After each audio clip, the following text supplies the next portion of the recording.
আসসালামু আলাইকুম।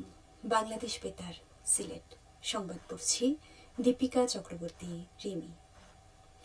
নির্বাচন কমিশনার আব্দুর রহমানুল মাসুদ বলেছেন, আগামী 12ই ফেব্রুয়ারি গণভোট ও ত্রয়োদশ জাতীয় সংসদ নির্বাচনকে সুষ্ঠু, অবাধ ও গ্রহণযোগ্য করে তুলতে নির্বাচন কমিশন প্রতিশ্রুতিবদ্ধ। তিনি বলেন, নির্বাচন কমিশন সম্পূর্ণ স্বাধীনভাবে তার সাংবিধানিক দায়িত্ব পালন করছে এবং একটি ভালো নির্বাচন নিশ্চিত করতে প্রয়োজনীয় সব পদক্ষেপ নেওয়া হচ্ছে। তিনি গতকাল রাজধানীতে নির্বাচন ভবনে নিজ কার্যালয়ে সাংবাদিকদের বিভিন্ন প্রশ্নের জবাবে এসব কথা বলেন। তিনি জানান, 300 সংসদীয় আসনে 300 জন বিচারকের সমন্বয়ে ইলেকটোরাল ইনকোয়ারি কমিটি কাজ করছে। ত্রয়োদশ জাতীয় সংসদ নির্বাচন ও গণভোটে বাংলাদেশ বেতার শীর্ষক কমিউনিটি ব্রডকাস্ট অনুষ্ঠান অনুষ্ঠিত হবে আজ। গণভোট ও সংসদ নির্বাচনে সাধারণ মানুষের ভোট কেন্দ্রে গমন, ভোট প্রদান ও গণভোটে অংশগ্রহণে উৎসাহ ও ধারণা প্রদানই হচ্ছে এই অনুষ্ঠানের লক্ষ্য। বিকেলে কেন্দ্রীয় শহীদ মিনারে আয়োজিত এই অনুষ্ঠানে প্রধান অতিথি হিসেবে উপস্থিত থাকবেন সিলেটের বিভাগীয় কমিশনার খান মোহাম্মদ রেজাউন নবী। এতে সভাপতিত্ব করবেন বাংলাদেশ বেতারের মহাপরিচালক ASM জাহিদ। বাংলাদেশ বেতার সিলেট কেন্দ্র এর আয়োজন করছে। ত্রয়োদশ জাতীয় সংসদ নির্বাচন ও গণভোট উপলক্ষে আগামী 11 ও 12 ফেব্রুয়ারি সরকারি ছুটি ঘোষণা করা হয়েছে। পাশাপাশি শিল্পাঞ্চলের শ্রমিক ও কর্মচারীদের জন্য আগামী 10 ফেব্রুয়ারি বিশেষ ছুটি দেওয়া হয়েছে।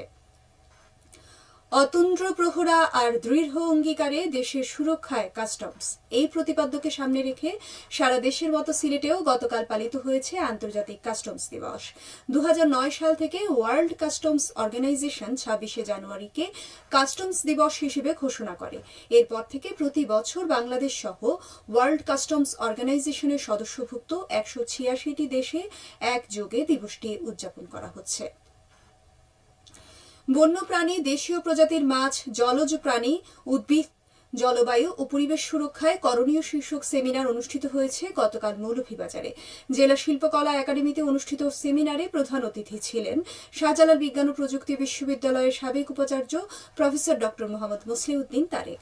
এতে বিভিন্ন পরিবেশবাদী সংগঠনের নেতৃবৃন্দ, এনজিও সংস্থার প্রতিনিধি, শিক্ষার্থী, শিক্ষক, সুশীল সমাজের প্রতিনিধিগণ উপস্থিত ছিলেন।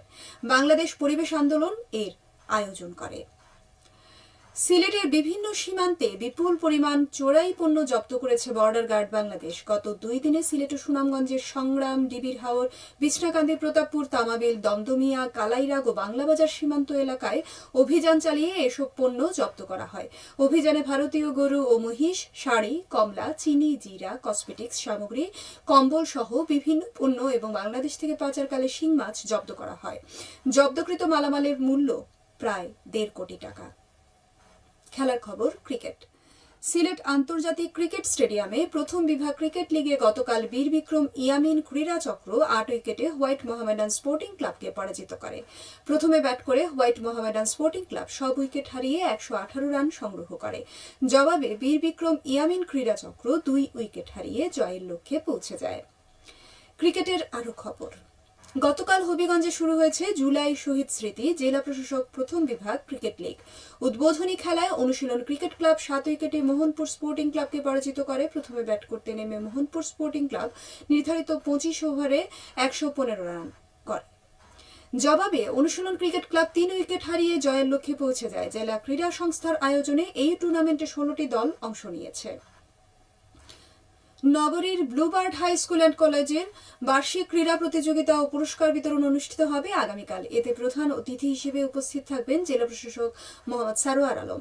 বিশেষ অতিথি হিসেবে উপস্থিত থাকবেন অতিরিক্ত জেলা প্রশাসক মাসুদ রানা। সবশেষে আবহাওয়া।